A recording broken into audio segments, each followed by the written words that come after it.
Hi, my name is Jonathan and this is my first ever online video. I'm making this video for coolesthomemadecostumes.com to provide a bit more detail on my Halloween costume, the Haunted Portrait, and how I created it.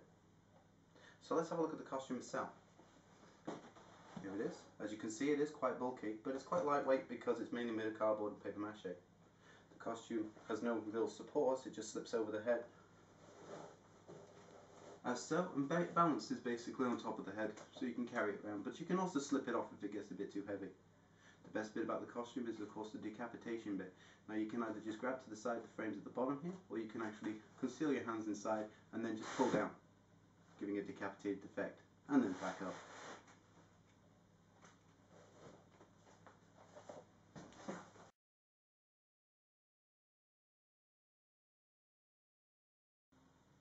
Okay, so first thing you need to start with is to make a basic frame. So all you need is lots of strips of cardboard like this, and basically you'll need one for the top, one for the bottom, and you'll need 3 strips for each side.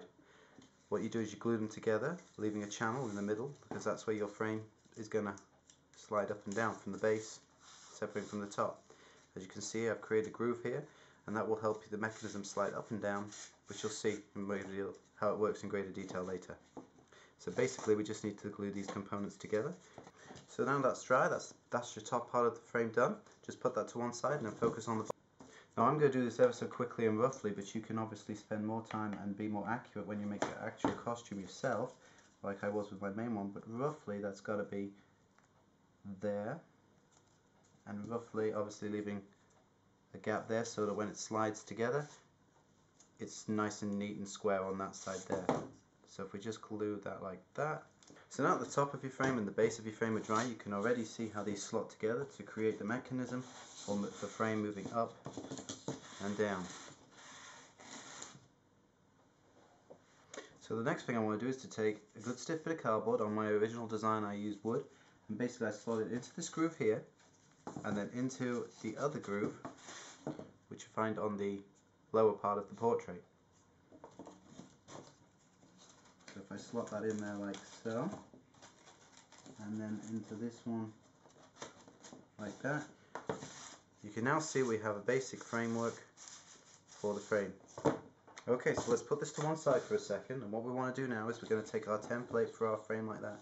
You basically want to cut a frame the same size as the base, but with a little bit of an edge,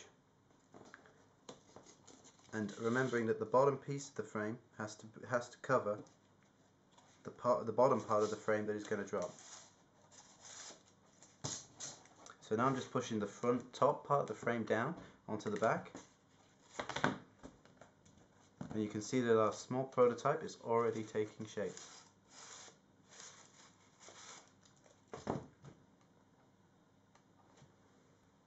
I'm now going to pull the bottom out, and I probably should have done this the other way around, but I'm going to tuck the bottom part of the frame under, and I'm just going to push the front part of the frame on top of the bottom part of the back of the frame.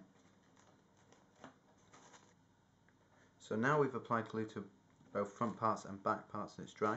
You can already see, although done quickly and roughly, how the mechanism of the frame is already complete. How it slides up and down the back there, you can see it go into the grooves, and how it slides up and under in the front. Okay, so the next thing you want to do is to cut out a piece of cardboard this shape. So this is kind of the shoulders and the neck, and this is going to give us a nice shape so when we stick this into our frame it'll look like the proper shape of a body. Now that that's glued into place, you can really see the frame start to take shape. Now let's go find some fabric so that we can dress the body and create the rest of the portrait. Okay, now because this is a scale replica, I couldn't exactly find any clothes to actually dress the bottom part of the frame in, so what I've done here is I've just got a piece of fabric, I've just wrapped it over the top, and as you can see I've glued it into the base, glued onto the top, tucking it in where the shoulders are, and then I've just taken a little strip of other fabric there to hang over there, and if I glue this other piece in,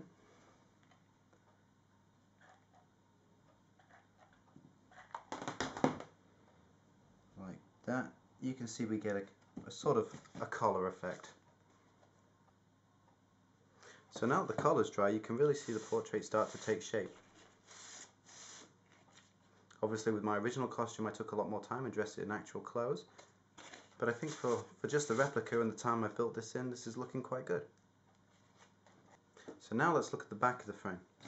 All I did was take a piece of card, position it behind my frame, draw where the head would go,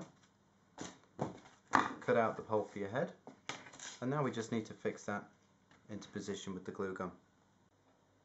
Okay, so what I've done now is I've just fixed the back to the front of the frame, and I've covered it in this red fabric so it stands out better. I've also just quickly got a brown felt tip pen and gone over the frame so you can see it a bit better on the video. I was aware that obviously the back was white, the shirt was white, the frame was white. It was all getting very difficult to see. The next thing to do is get a pair of ties and just fray the ends with some scissors.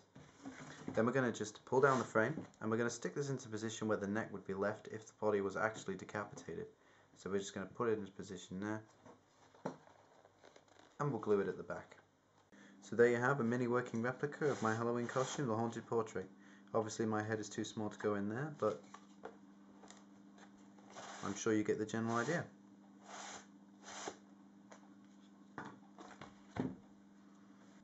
So as I've said before, I obviously put a lot more time and effort into my actual costume, so let's take a closer look at some of the actual details and features I included.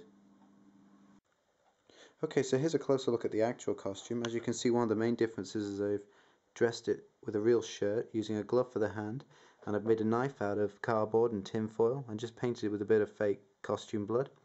I've also used this medallion and a bit of black fabric for a neckerchief just to give it a bit more detail. The back of it is a rather nice bathrobe that I managed to get in a charity shop and cut up. Another difference you'll notice is the actual frame. I've made it a lot more antique looking and old-fashioned by raising the edges and using pizza boxes in each corner, topped with the bottoms of drink bottles sprayed gold. This gives it a very good effect, and I've varnished the whole thing, which makes it pretty much look like wood. This doesn't affect the actual mechanism of the frame. As you can see, the frame still slides in and out pretty well by just following over the top.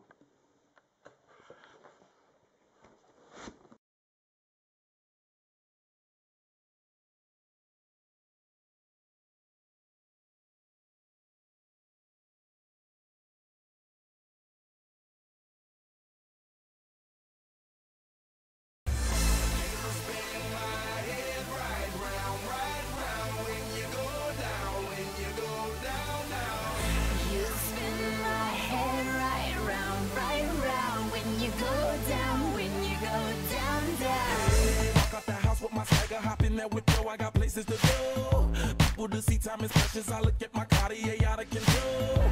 Just like my mind where I'm going. The women, the shorties know nothing but clothes. No stopping at my Pirelli's on. Unlike my jewelry that's always on. I know the storm is coming. My pockets keep telling me it's gonna shower. Call up my home.